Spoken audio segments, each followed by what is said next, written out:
Почитувани граѓани, Министерката за енергетика Сања Божиновска ја излажа јавноста. Таа со недели тврдеше дека се откажала од бугарското државјанство и пасош, за јавноста да дознае од бугарските медиуми дека не само што не е откажана, туку и целото нејзино семејство поседува бугарско државјанство.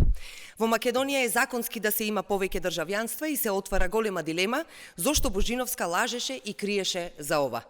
Министерке Божиновска, двојното државјанство не е спротивно на закон, но криењето и лажењето на јавноста од страна на министер е спротивно на сите етички и морални принципи во политиката.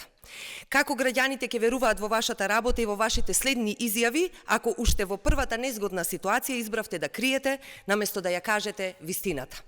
Министерката Божиновска, почитувани покрај овој скандал, се уште не даде одговори за долгот од 1 милион евра на компанијата која таа ја водела од Бугарија кон Мепсо.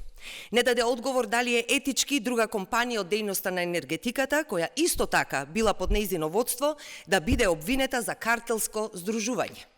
Последните информации кои се уште не се потврдени, а СДСМ ги проверува, се дека најавената инвестиција од кинеската компанија за ветерниот парк во Штип исто така е на сомнителен начин поврзана до Божиновска и нејзините претходни бизнис партнери. Заради сите овие скандали, јавноста нема доверба во министерката и потребно е таа да си даде оставка, да се повлече од морални причини, а сите останати сомнежи да бидат истражени од институциите. ВМРО ДПМН и Мицкоски донесоа некомпетентни, неморални кадри, од чие работење и минато денес ги имаме овие случувања во јавноста. Ви благодарам.